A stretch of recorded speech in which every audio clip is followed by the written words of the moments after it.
This drape is gorgeous. And now I'm stuck in it?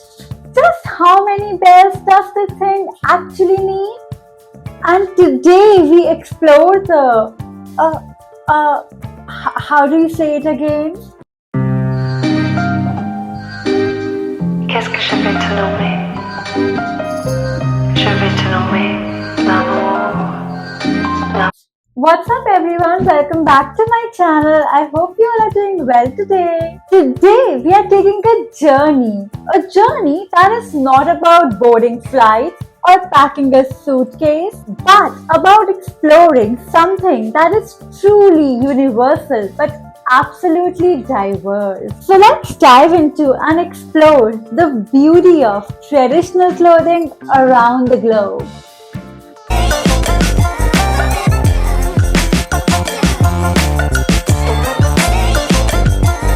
If you haven't seen my face before, hi, I'm Saloni, and if you would like to stick around, please press the bell icon down below. Now, without any further ado, let's dive into the video. Think about it for a moment. Clothing is something we all share. It's way more than just a piece of fabric draped on our bodies. It's a powerful symbol of who we are, where we come from, and the stories behind our existence. Traditional clothing connects us to our roots and gives us a glimpse into the life of our ancestors.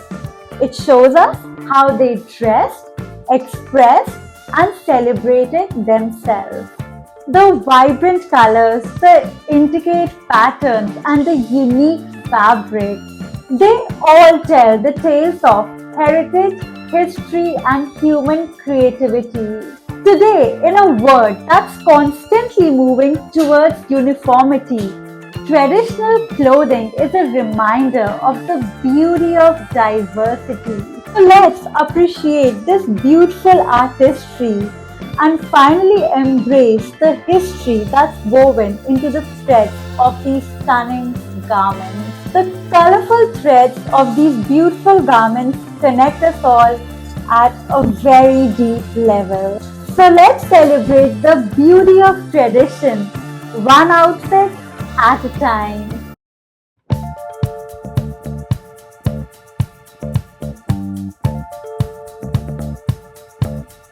Outfit number 1, an Indian sari. India is a land of exquisite cultures and subcultures.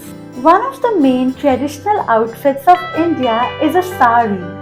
The term sari is derived from a Sanskrit word which means a strip of cloth. It is a single length fabric that can be from anywhere between 5 to 9 meters, and it is worn with a blouse. A really interesting fact about a sari is that it can be draped in several different ways, and that's what makes it the most versatile garment in the entire world. Some prefer to wear a simple cotton version because of the hot and humid climate of the country, while others can make it extremely glamorous for occasions and festivities. The garment has undergone major evolution over the years. In fact, 70% of Indian women wear a sari every single day. It's also worn in other Southeast Asian countries such as parts of Bangladesh, Pakistan, Nepal, and Sri Lanka. Outfit number 2, Kebaya, Indonesia. So kebaya is a stunning blouse and dress combination that is worn in Indonesia. It's also worn in several parts of Singapore, Malaysia, Thailand, and even Philippines. Prior to the 1600s, only the women of royal family wore the kebaya, but gradually it's been adopted by everyone. It can be made from materials like cotton, velvet, silk, lace, and brocade. Now, a really fun fact. So even today, the female flight attendants of the Singapore and Malaysian Airlines wear a kebaya-inspired uniform. Outfit number 3, Hanbok, South Korea. Hanbok is the traditional outfit of South Korea and it's also referred to as Chosen Oath in the North Korea. This outfit is designed to allow easy movement of the body. It's a two-piece attire that's worn by both men and women. Men wear a blouse and a trouser version, whereas women wear a blouse and a skirt version. This outfit is made from extremely vibrant colors and it's worn in formal and semi-formal occasions. Now, a really cool fact. In 1996, the Korean government announced 21st October as the International Hanbok Day. Outfit number 4. Kimono, Japan. Kimono literally means to wear a thing. A kimono is a full-length robe that is worn by both men and women of Japan and it consists of a sash which is called the abi. Kimono happens to be one of the oldest national costumes that's still in use and it's worn in occasions, festivities and celebrations. It usually uses floral patterns such as the cherry blossoms and symbols like the crane which symbolize long life, good health and a great fortune. Fun fact, it's considered a very essential family heirloom and it's given to a woman when she gets married. Guys, if you're enjoying this video so far, I would suggest check out this video of mine. It's all about fashion psychology and what power does our style have on our minds. Outfit number 5. The Gaelic and Scottish Kilt. A kilt is a knee-length skirt which has pleats at the back.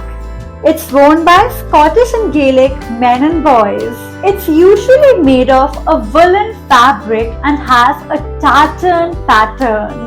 Although predominantly only men wore it, recently women have also started to wear a kilt for sports, dancing and things like that. Even today, kilt is a symbol of the Scottish national pride. Outfit number 6. Kanzu, Central and East Africa. Kanzu is a traditional outfit which is worn by men residing in the African Great Lake areas. It's usually worn in wedding and festivities and earlier only the men of high society used to wear it, but now it's readily available for all. Outfit number 7. The Shiki, West Africa. The Shiki is an extremely colorful pullover which is very loose fitted and has a V-neck.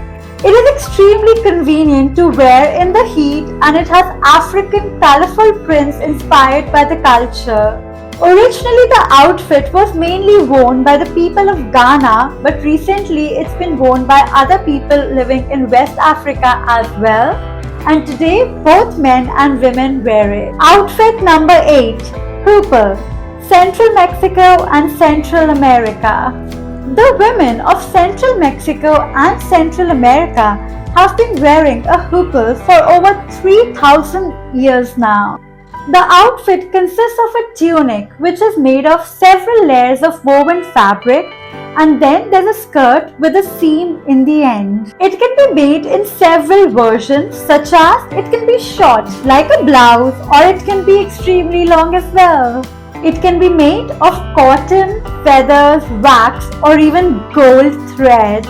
Outfit number 9. The Keffiyeh, worn in the regions of Arab and Palestine. A keffiyeh is a black and white checkered piece of cloth and the original purpose was to protect the people from sand and sun. Today, it is a symbol of national pride for the people of Palestine. Outfit number 10. A beret, Spain and France. A beret was originally a round, flat-topped cap which became very popular among the farm workers in the 15th century. Over the years, it has evolved into a flat, floppy wool cap. I think that's the version we are all used to seeing today. Now it's commonly a military wear and it's a symbol of French national pride. And the final outfit for today's video, the sombrero from Mexico and Colombia. Sombrero derives from the Spanish word sombra, which means the shade. It's a wide-brimmed hat with a high-pointed crown. Fun fact, the most original versions were made from the fibers of palm trees. I mean, this is such an interesting hat. I would love to wear it for sure.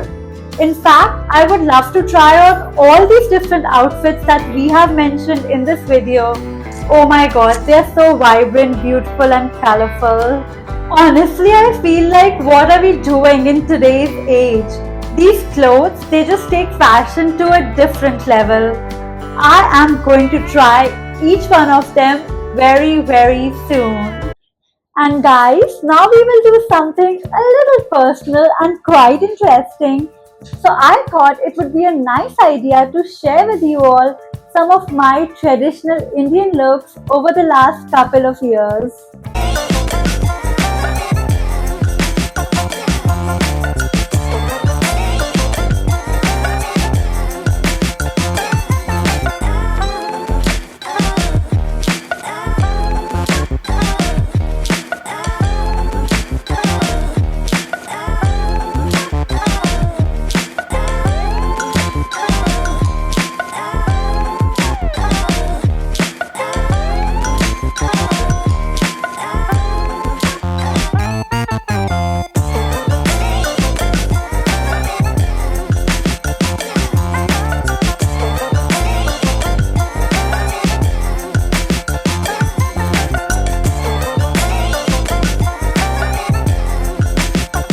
And guys, that was it for today's video. I hope you enjoyed it.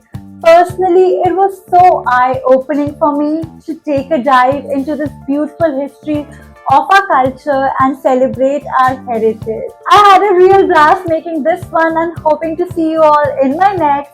Till then, take care, goodbye, love always. Oh.